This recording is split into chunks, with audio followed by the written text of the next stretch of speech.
ஓம் சத்குரு சாய்நாதாய நமோ நமக.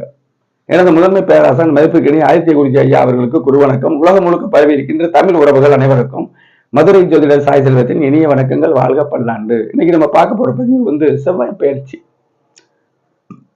12 ராசிகளுக்கு என்ன செய்யும் இந்த செவ்வாய் பயிற்சி? கோச்சார அவசியம். இதை தொடர்ச்சியா விளக்கிட்டு வர்றேன். இப்ப விருச்சிக ராசிக்கு பார்ப்போம். ராசிநாதன் செவ்வாயே விருச்சியம். லக்கணத்துக்கு கோச்சாரம் இல்லைங்க, ராசிக்கு தான் கோச்சாரம். கோல்சாரம்ங்கிறது அவசியம். யோக ஜாதகத்துல கோல்சாரத்தை உணர முடியாது. நல்லா யோசிச்சு பாருங்க. அவங்க பார்க்கவும் தேவையில்லை. ஜாதகம் பார்க்கறாங்களா? அப்ப குறைபாடு இருந்தா தானே ஜாதகம் பார்ப்பாங்க. ஆனா யோகமான ஜாதகத்துல வேற ஏதோ விதத்துல குறைபாடு இல்லாம மனித பிறவி இல்லை, அவங்க பார்ப்பாங்க. ஆனா பொருளாதார அமைப்புல கண்டிப்பான முறையில யோக ஜாதகம் பின்னடைவு இருக்காது. மற்ற சமாச்சாரம் இருக்கும். குடும்ப சமாச்சாரம் பொருளாதாரத்தில் நிறைவாக இருப்பாங்க. 2ஆம் இடம் குடும்பம் அப்படின்னு வரும் பொழுது மனைவி விஷயங்கள் மற்ற விஷயங்கள்ல சச்சரவுகளும் ஜாதகம் பார்க்க வருவாங்க. அப்ப பொதுவா நம்ம வருமானம் தானே முக்கியம். குடும்பத்தை நகர்த்த வருமானம் அவசியம். வருமானம் இல்லைன்னா வெறுங்கை முளம் போடாது. அந்த அமைப்புல தான் இப்ப விருச்சிக ராசிக்கு என்ன செய்வோம் பார்ப்போம்.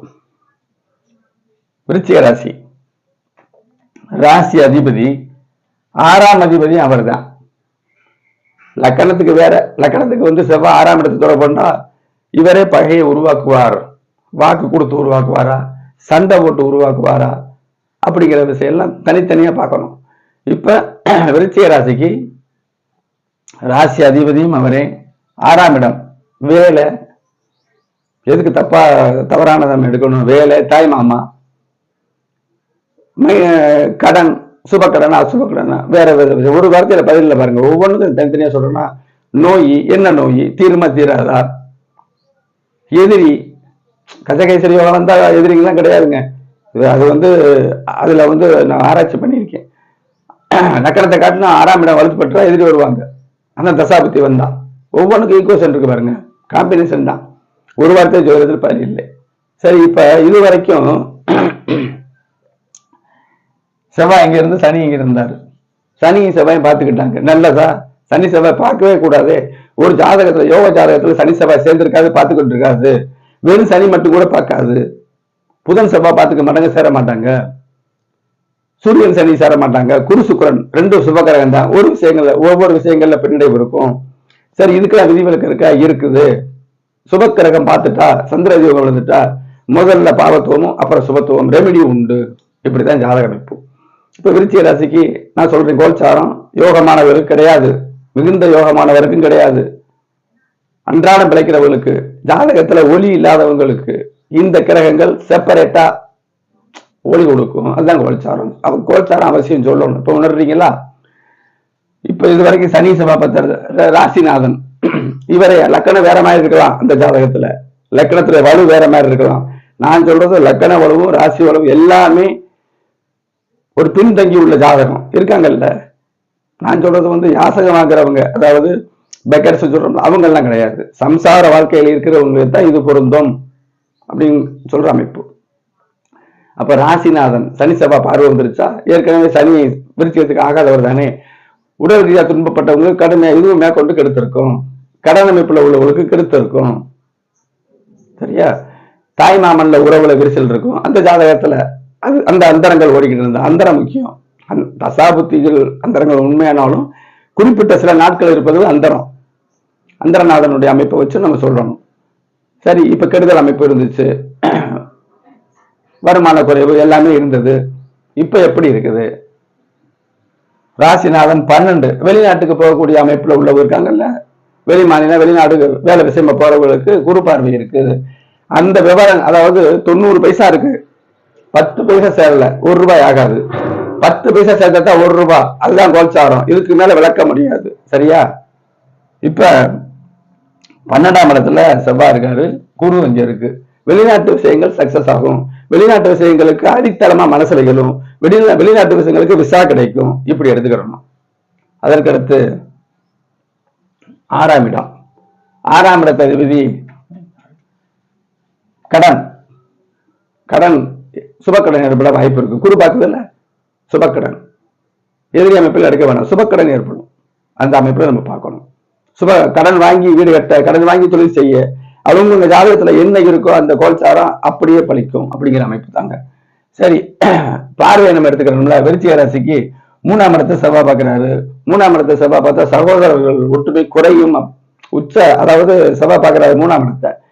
அப்ப தைரியத்தை கொடுக்கும், அசட்டு தைரியத்தை கொடுக்கும். தனி செவ்வாய் பார்த்தா அசட்டு தைரியம். சனி தொடர்பு பெற்ற செவ்வாய் பார்த்தா அதாவது யோசிக்காம முயற்சி பண்ணுவோம்ல, அது அதாவது ஒரு சுவத்தை மண்டையை வச்சு ஒரு தலையை வச்சு உடைக்க முடியாது, அதனால உடைக்க நினைப்பாரு. புரியுதா? அந்த மாதிரி அமைப்புல இருந்தது, இப்ப இல்லை. 3ஆம் இடம் முயற்சி சிறக்கும். 6ஆம் இடத்தை பார்க்க சுபகடன் உருவாகும். 7ஆம் இடத்தை செவ்வாய் பார்க்க கூடாதுதான். மனைவிக்கு படபடப்பு வரும்.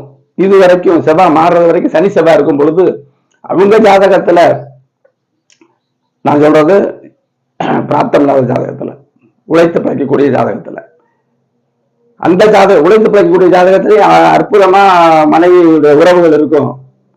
என்னத்தை கொண்டு வந்தாலும் சமைச்சு அந்த அன்போடு, அதெல்லாம் பிராப்தம். ஆனாலும் அந்த உழைத்து பிழைக்கக்கூடிய ஜாதகத்துல 7ஆம் பாவம் சுக்கிரன் வலுவிழந்திருந்தா மனைவிட்ட உரசல் ஏற்படும், மனைவிக்கு நோய் வரும், ஆரோக்கிய குறைவுகள் வரும்ல. இப்ப செவ்வாய் பார்க்கிறாரு, குரு பார்த்த செவ்வாய். நிவாரணம், ஓரளவு நிவாரணம் இல்லாட்டாலும் அந்த கருத்து பவர்கள் இல்லாம இருக்கும். அந்த அந்தரத்துல, அதாவது ஒரு ஜாதகத்துல தெளிவா கேளுங்க, நிதானமா சொல்றேன்.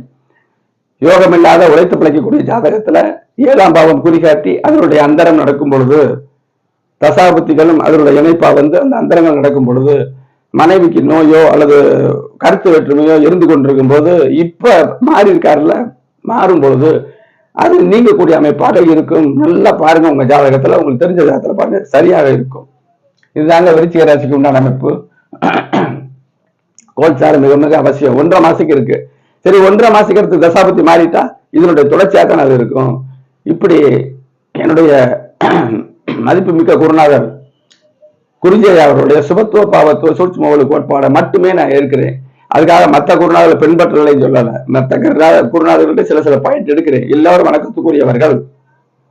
அப்ப மிகுதியா முதன்மைன்னு ஒண்ணு வேணும்ல. எல்லா சாப்பாடும் பிடிக்கும், மிக பிடிச்ச சாப்பாடுன்னு ஒண்ணு இருக்குல்ல. நபர்கள்ல குடும்பத்துல குழந்தைகள் எல்லாமே இருப்பாங்க, எல்லாரையும் பிடிக்கும். ஒரு குறிப்பிட்ட ஆள மிகுதியா பிடிக்கும். இதெல்லாம் ஒரு அமைப்புகள். அந்த மாதிரி அவருடைய அந்த ஜோதிட கொள்கைகளை எடுத்து நான் பல சொல்றேன். அற்புதமா நான் சொல்றேன், பாராட்டுறாங்க. அடிக்கடி உள்ளூர் என்பவர்கள், வெளியூர் என்பவர்கள், வெளிநாட்டில் உள்ளவங்க எல்லாருமே பாராட்டுறாங்களா, அடிக்கடி பாடுறாங்கல்ல. துபாயில இருந்த கூட குடும்ப ஜாதகத்தை இன்னைக்கு பாக்குறாரு. ஒரு ஜாதகத்தை பார்த்தாரு, குடும்ப ஜாதகங்களை பார்க்க. நம்ம அந்த அளவுக்கு நம்ம பேசணும் அதுவே சொல்லிடுவாங்க. தெரியுதா? நம்மளுடைய முயற்சி நம்ம கையில தான் இருக்குது அப்படிங்கிற அமைப்புல இருக்கும். தனிப்பட்ட முறையில் ஜாதக பலன் வேண்டாம். இந்த திரையில வாட்ஸ்அப்ல மட்டும் தொடர்புங்க. கிரக விளக்கத்தோடு கட்டண முறையில் மட்டும். ஏன்னா இதை நான் திரும்ப திரும்ப பதிவோடு சொல்றேன், கட்டணம் இல்லாம கேட்கறாங்க, முயற்சி செய்யறாங்க.